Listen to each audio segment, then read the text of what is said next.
I've thought about mothers and fathers the first time they saw a seizure take their child to that lonely place where they can't reach them.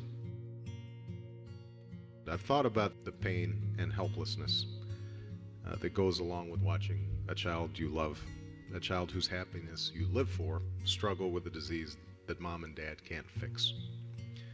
A disease that doesn't necessarily go away with the doctor's medicine, that isn't funded and recognized like a lot of other diseases. 2.5 million Americans suffer from epilepsy.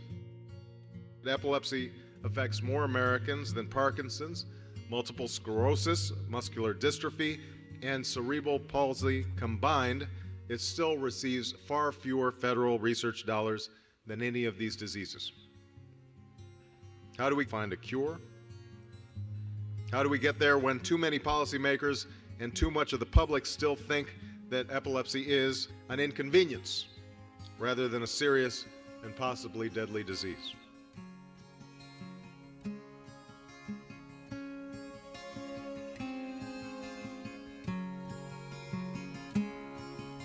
If you wait for me,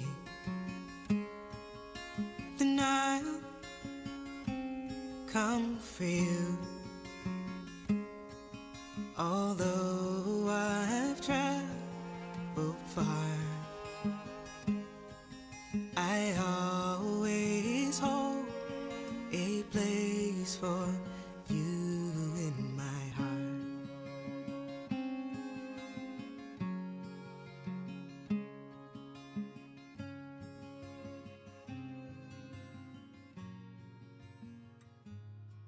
Steve Jobs, Mark Zuckerberg, the maker of Avatar James Cameron, and this man. My name is Bertin Nahum. I am the founder and CEO of MedTech. According to a scientific review, Nahum is the fourth most revolutionary high-tech entrepreneur in the world. And here's his baby, Rosa, the most sophisticated brain surgery robot. Using sensors and lasers, Rosa acts like a GPS for neurosurgeons. It can help a surgeon operate on a patient suffering with epilepsy or Parkinson's disease. With its steady robotic arm, it can do so more accurately than ever before. Recently, a surgeon in Paris made this world premiere on a very little baby, a few months old baby, successfully thanks to Rosa.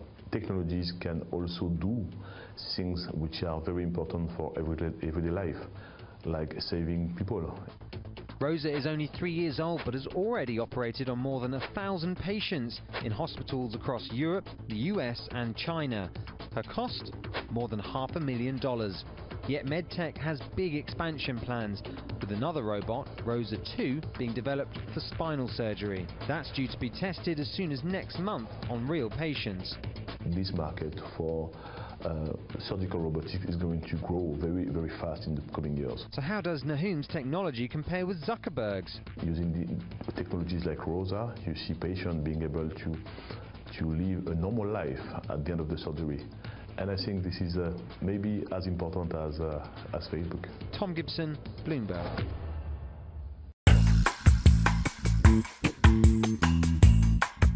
My name is Dr. Dimitris Sarledis. I'm a neurosurgeon at UAMS. My clinical interests are in epilepsy surgery as well as oncology surgery and gamma knife radiosurgery.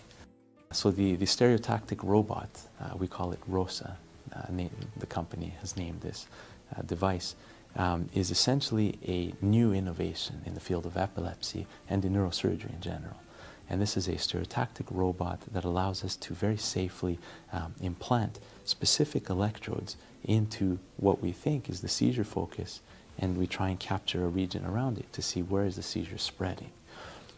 It builds on a methodology called stereo EEG, or stereo electroencephalography, which refers to a three-dimensional implantation of electrodes into specific regions in the brain, trying to map out where those seizures are starting. It is a methodology that's been used in Europe extensively and has recently made an appearance in North America, and we're one of the first centers to introduce this technique and the robotic system itself that allows us to do it much faster and much more safely than it has ever been done in the past. The outcomes for many patients with different types of epilepsy has risen dramatically in the last few years, in large part because we're better able to see where the seizures are starting, and also because we have safe techniques for removing those specific regions while protecting normal brain function. The stereotactic robot itself is the key in terms of allowing us to investigate the source of the seizure onset and its spread. It is a robotic system with a limb attached to it. We are able to plan our trajectories in terms of where we put the electrodes on an MRI scan that is on the machine itself. The robotic limb swings into place for each electrode placement, and we're able to pass those electrodes. This is the key because it allows us to put these electrodes in the right spot to record these seizures. Afterwards, patients who undergo this type of invasive recording, they'll stay in hospital for a week. We'll record these seizures, we'll identify where they are, we'll do testing to assess whether these locations are also safe to remove. And then the electrodes will be removed at that point. They'll come back 6 weeks later for a surgical resection. And we are guided, much like a GPS map, in terms of where we can go and get the seizure onset and where it's spreading in a safe way. We have a very good team of specialists who work together. There is no one physician who can treat everything, and we work and communicate very well within the group, and this is what really makes for good patient care.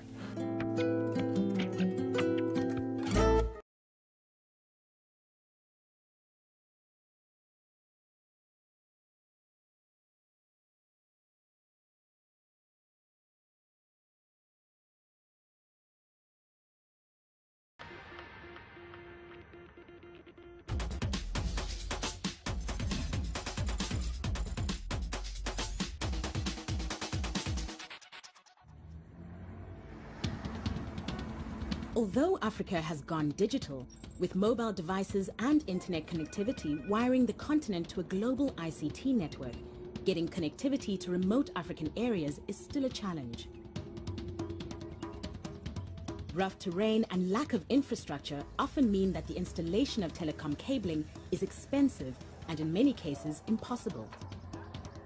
L'Afrique n'a que à peine 1 ou 2 lignes pour 100 habitants.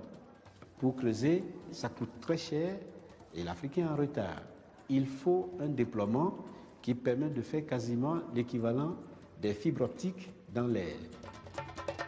Scientist Dr. Victor Agbenunu may have found a way to bypass conventional connectivity with his patented transmission system. Le dispositif donc est issu de la solution PWCS, le Polyvalent Wireless Communication System, qui permet de faire la voix, les données et les images. The PWC system receives a satellite data signal and is then able to disseminate the signal via PWC transmitters over great distances, making telecoms cabling unnecessary. Most importantly, the PWC connection can be provided at a fraction of current cost of systems offering similar satellite connectivity. While satellite broadband connections are available in Africa, they are far too expensive for most people in countries like Senegal. Africa has the most expensive broadband access in the world, with monthly data packages costing about 3 times more than on any other continent. Victor has been working on his innovation in Paris, where he has been given permission to test the system, and it's working well.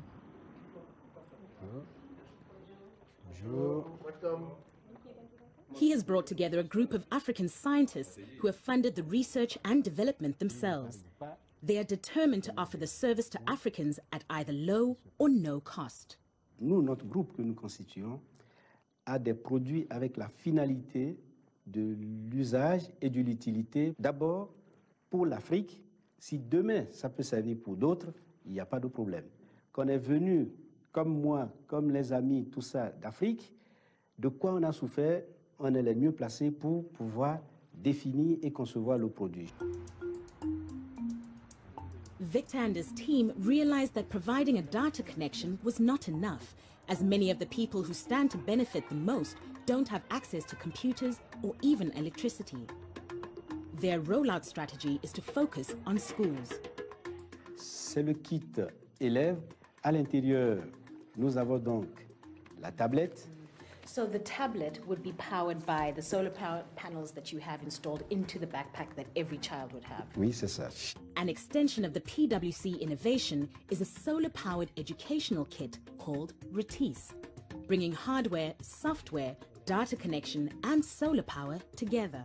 Il peut avoir sa batterie qui va l'aider pour continuer de travailler la nuit. Même si l'école est sous un arbre, ils peuvent avoir le même dispositif que ceux qui sont en ville. What I love about what you've been able to develop here is that you are thinking all the time about who you're creating it for. The PwC system has been hailed as revolutionary, and Victor has had several lucrative offers from both America and Europe to buy his patented technology. But he has refused to sell. J'avais voulu que pour une fois, on montre sur le continent qu'on peut inventer, accompagner une invention jusqu'à son développement et la matérialiser par l'industrialisation du produit. Standing his ground has meant that Victor has been battling to secure non-commercial funding for the PwC project for several years.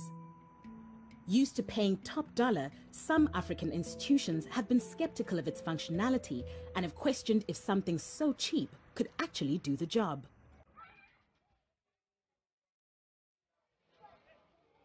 Today could be the day Victor convinces them all.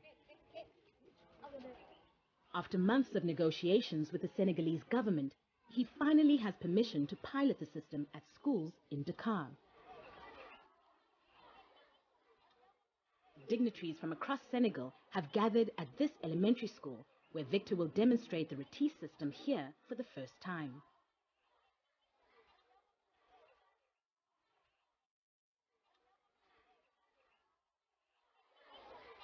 Il faut que politiquement, on décide aussi que les produits soient fabriqués en Afrique. Ce serait bien qu'on ait une usine d'assemblage du kit ici pour au moins l'Afrique de l'Ouest. After initial introductions to the package, it's time to demonstrate the functionality of the kit in an actual classroom. Victor has a lot riding on things at this pilot school going well.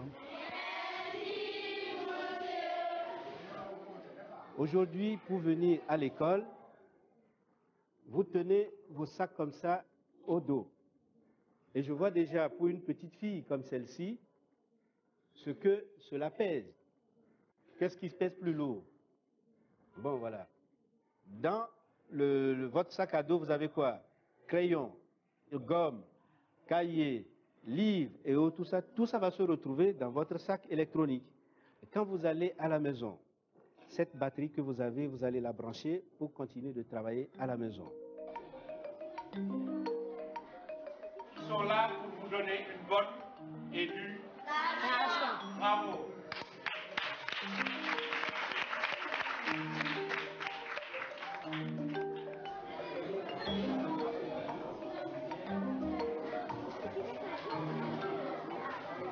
La fête est incroyable. Là, si j'appuie là, l'élève veut lever la main aussi. On va poursuivre le combat pour que chaque enfant sur le continent bénéficie de la solution.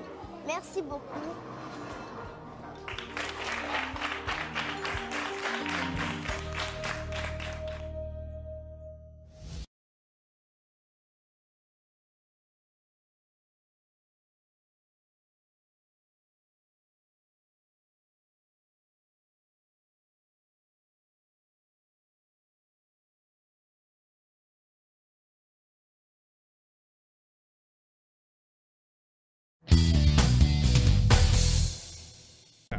So. Hi everyone, welcome to Green Monk TV. I'm at the SAP Tech Ed and Decode event with Severin Kaizu. Dr. Severin Kaizu, isn't it? Yes, good. Hi. So you are with SK Solutions. Yes, I'm the CEO and inventor of SK Solutions, founder of the company. We leverage the Internet of Things here to provide the world's most advanced anti-collision system of everything. So you say it's an anti-collision system that you do, and you're using Internet of Things technologies. How does that work? What kind of collisions are you avoiding where, and what technologies are you using to make to avoid those collisions? Yeah, we embed a lot of different sensors in the vehicles. It could be a crane, a car, a truck. Everything's moving. We embed some sensors to get the position, the speed, the motion, the location. All those information in real time will be sent in the embedded computer. Each embedded computer will process in real time the collision avoidance algorithm to avoid the collision. Then all those data will go to the cloud using SAP ESP streaming, event streaming processing, going on the cloud on HANA platform, where we leverage the capability of real-time and of HANA to do analytics and predictive. So how real-time is it really? I mean, if two cranes are about to crash into each other, example, can you actually avoid that happening? Absolutely, we do that in real time. We talk about milliseconds. That's why we are working at 3 levels. The first level is the embedded layer. At the embedded layer, we talk about few milliseconds in terms of real time. Then we have a second layer, the fog layer, site management level. At that level, we talk about, let's say, a few hundred milliseconds. Then we have the cloud level on HANA platform. We talk about less than a second. Okay, and so avoiding cranes banging into each other is obviously great because these are big, expensive machines. But what about avoiding people being hit, or cars or trucks on site hitting each other? Yes, absolutely. If you have seen the Steve Lucas keynote, for example, Steve was wearing a helmet. Inside this helmet, there is an RFID tag. That means we detect everybody on the site. All the people are tracked in real time on the site. That means the system will avoid automatically the collision between people and asset to asset. So the RFID tag in people's in workers' helmets, for example, means you know where everyone is on site at any one time? Yes, we know the location in real time. We reach some very high accuracy, like about 10 centimeters accuracy. 10 centimeters accuracy? 10 centimeters accuracy, yes. Incredible. In real time, yeah. Wow. We leverage a technology coming from our partner, Zebra Technology, who provide such RFID tag, yeah. And okay, how well does this scale? I mean, building sites would have maybe 5 cranes and... Oh, no, it depends. You know, for example, in Dubai, we are based, our headquarters is based in Dubai. Dubai is, let's say, the capital of the cranes, I can say like that. The average site in Dubai is about 20 cranes. 20? 20. And today we are running the world's biggest site using our technology today in Saudi Arabia, where we have 250 cranes in the same location. 250 cranes in one building site? One building site. It's the biggest building site in the world. And how many workers? 30,000 people every day working there. That's incredible. And are you doing more than just building sites? Of course. The building site has been our first lesson market. Today we are doing in the mining, we are working in the mining sector, the port sector, airport, oil and gas, yes, and the manufacturing as well. Fantastic. Severin, that's been great. Thanks a million for talking to us.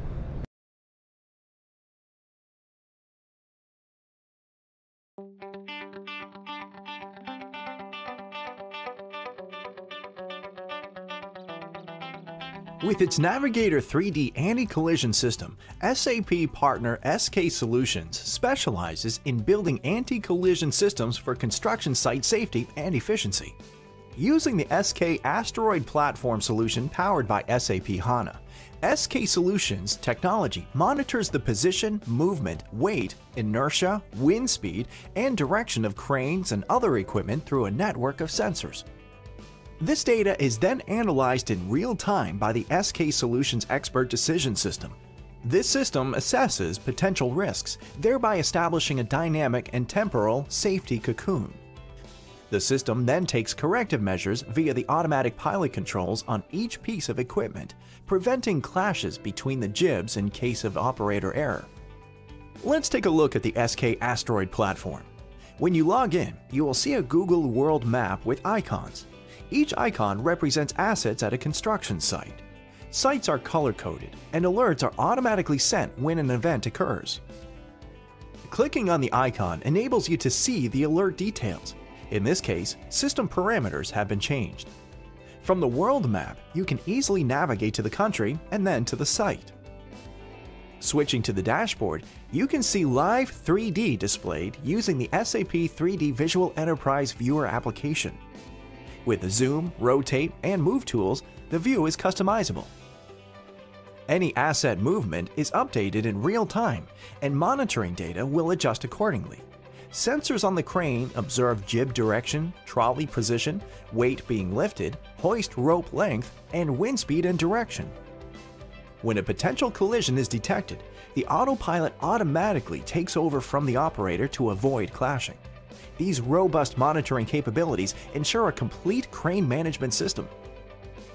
With an installed base of more than 1,000 crane anti-collision systems, SK Solutions is the leader in anti-collision crane management. SK Solutions minimizes crane downtime and maintenance, increasing site safety and customer profitability.